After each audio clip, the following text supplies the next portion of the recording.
sebenarnya dia bukanlah merupakan yang susah untuk dicapai, tidak juga merupakan sesuatu yang mudah untuk kita dapatkan. Dikatakan susah, tidak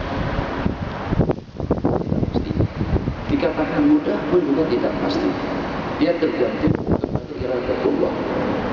Dan kalau pada satu yang berkehendak, yang belum sampai makamnya, belum sampai kedudukannya, belum sampai pada makam ma'rifah, ahli ma'rifah, tapi Allah nakkan orang tadi itu dengan baginda Nabi dan dengan kepada para sahabat, sehingga Allah berikan basyair atau bisyarah, berita-berita gembira dalam hidupnya, sehingga yang walaupun dia taksir dengan segala-galanya, tapi justru bermimpi dan bertemu Rasulullah SAW itu sebagai titik perubahan dalam hidup, sehingga menjadi orang yang baik.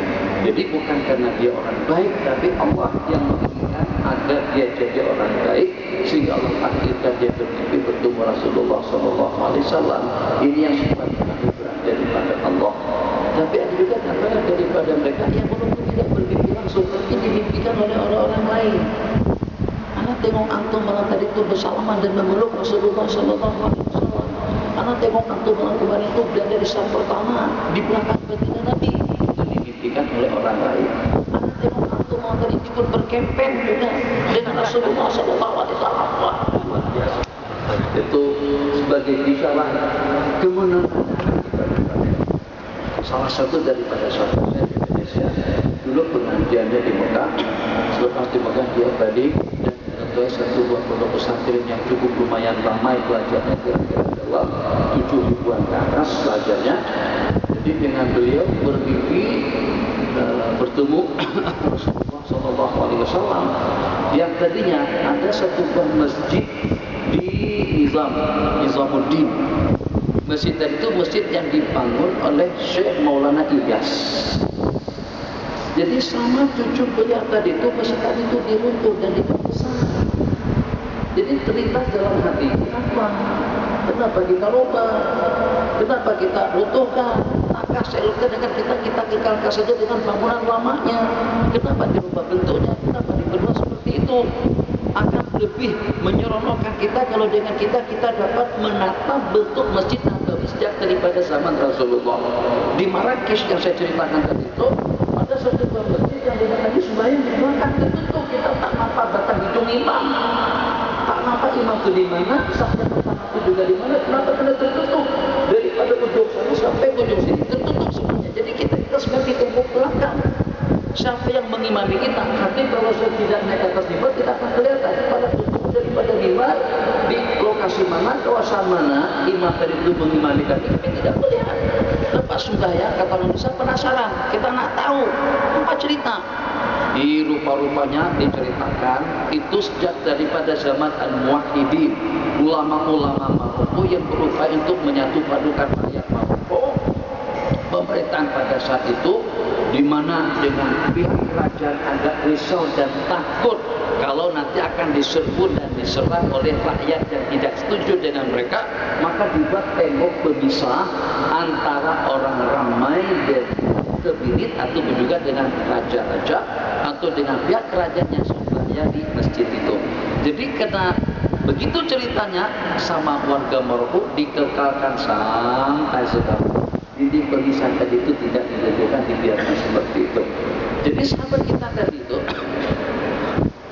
ada rasa kecewa, rasa kurang nyaman pada saat cucu kepada Syekh Maulana Ilyas tadi itu meruntuh atau juga memperluas masjid yang dibangun oleh tukuan oleh kakek beliau. Apa kata beliau yang menyeronokkan anak? Beberapa saat kemudian anak bermimpi bertemu Rasulullah SAW. Saya nampak bertindak menyapu, membersihkan ruangan masjid tadi itu.